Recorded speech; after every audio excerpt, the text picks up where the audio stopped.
നമുക്കിന്ന് ഒരു പൊരുത്ത സംവിധാനം നോക്കാം.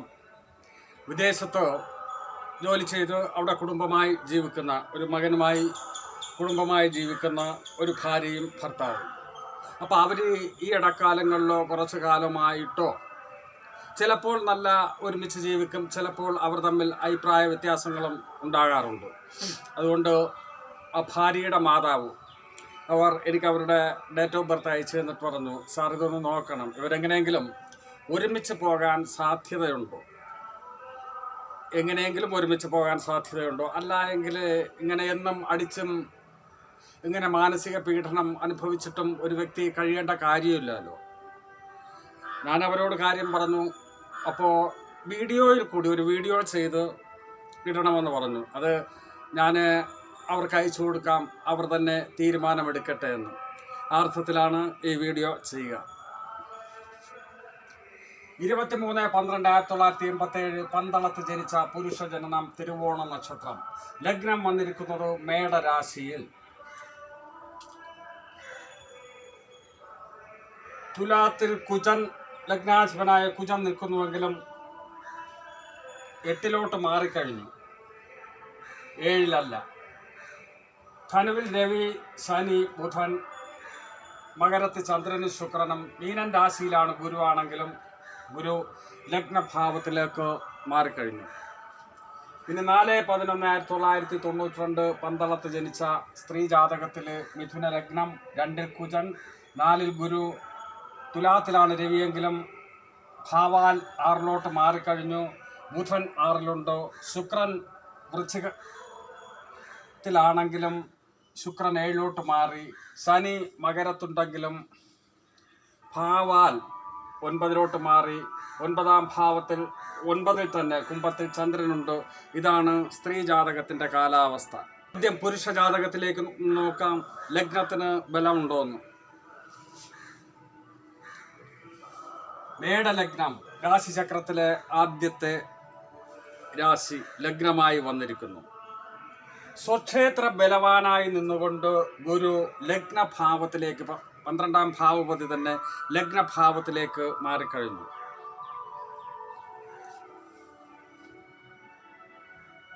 ലഗ്നാധിപൻ തന്നെ 7 നിൽക്കുന്നതെങ്കിലും തുലാൻ രാശിയിൽ നിന്നുകൊണ്ട് ലഗ്നത്തിലേക്ക് ദൃഷ്ടി, 2ലേക്കും ലഗ്നാധിപന് ദൃഷ്ടിയുണ്ട്. 2 വിദ്യ, ധനം എന്നിവയെ സൂചിപ്പിക്കുന്ന കാര്യങ്ങളാണ്. ഇയാൾക്ക് വിദ്യാഭ്യാസം കിട്ടിയിരിക്കണം, ധനപരമായും പുഷ്ടിമ ഉണ്ടായിരിക്കണം എന്നാണ് ഞാൻ വിചാരിക്കുക.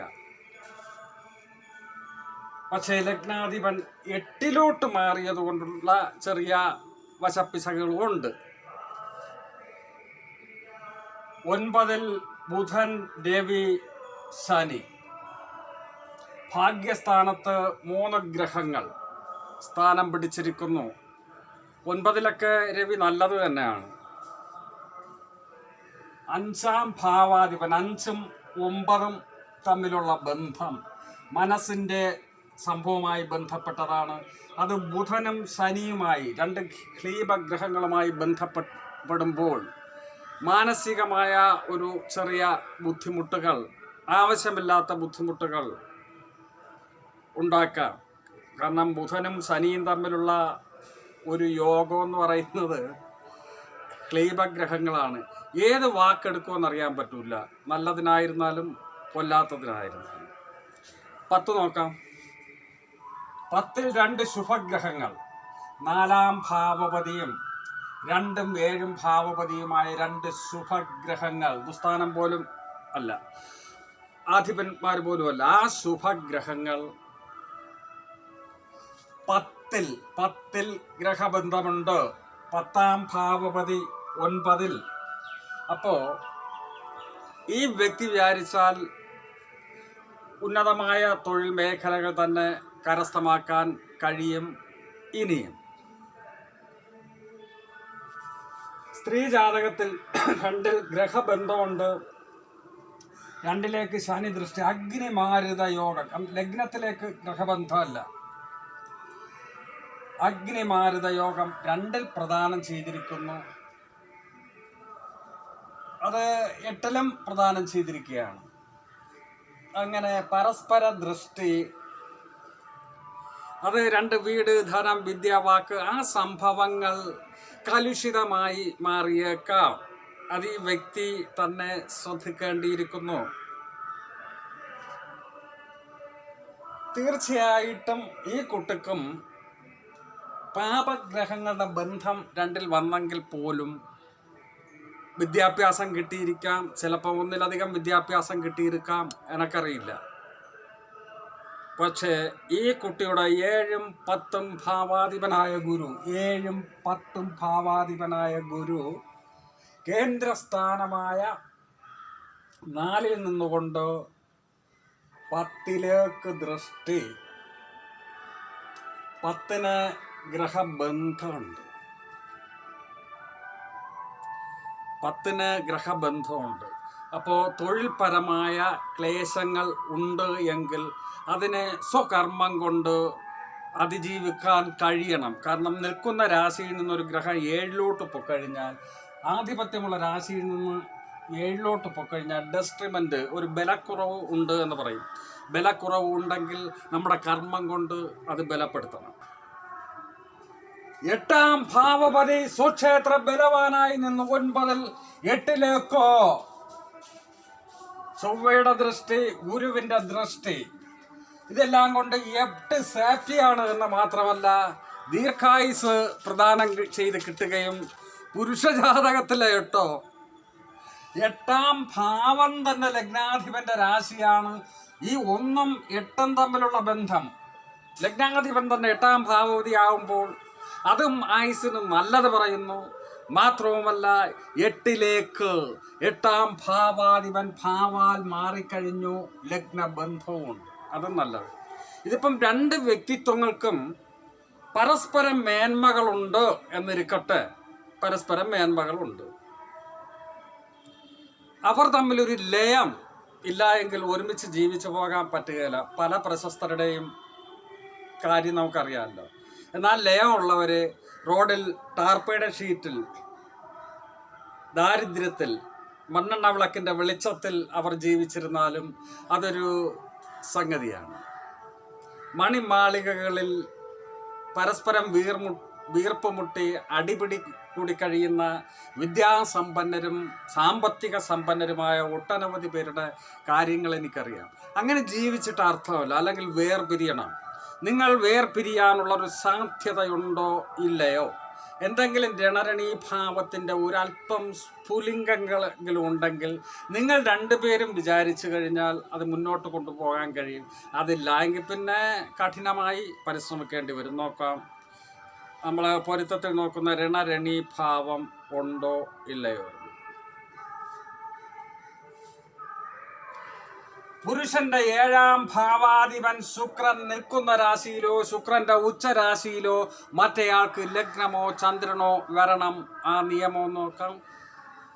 പുരുഷന്റെ 7-ാം ഭാവാധിപൻ ശുക്രൻ നിൽക്കുന്ന രാശിയിലോ മകരത്തോ ശുക്രന്റെ ഉച്ചരാശിയായ മീനത്തോ ശുക്രന്റെ നീചരാശിയായ കന്നിയിലോ മറ്റേയാൾക്ക് ലഗ്നമോ ചന്ദ്രനോ വന്നിട്ടുണ്ടോ? ഇല്ല.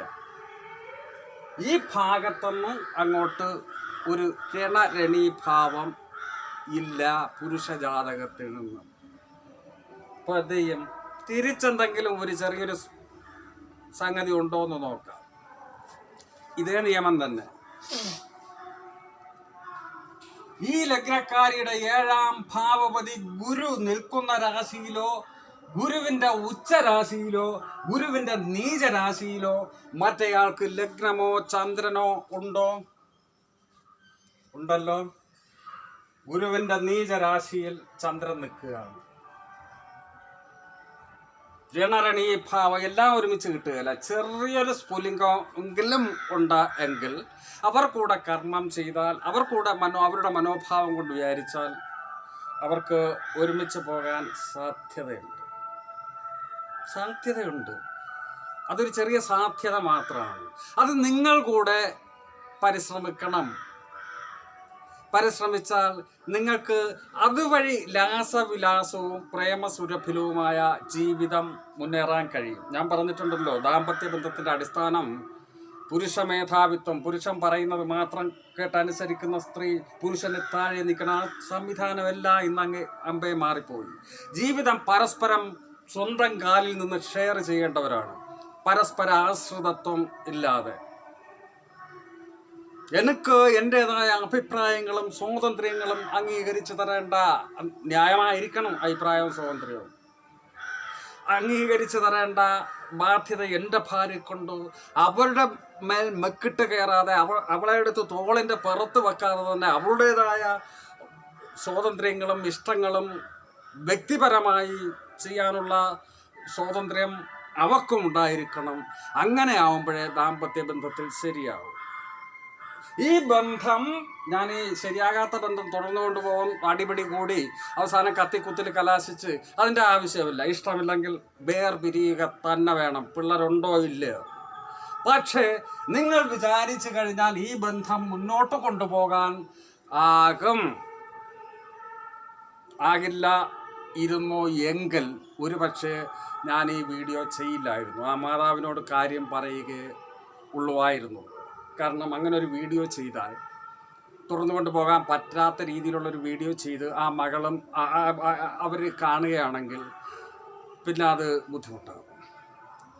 ഈ വീഡിയോ അവർക്കെന്തെങ്കിലും ഉത്തേജനമോ പ്രയോജനമോ ചെയ്യുന്നുവെങ്കിൽ അത് എനിക്ക് സന്തോഷമാണ്. ഈ വീഡിയോ ഇഷ്ടമാണെങ്കിൽ നിങ്ങൾ ലൈക്ക് ചെയ്യുകയും ഷെയർ ചെയ്യുകയും ചെയ്യുക. നന്ദി.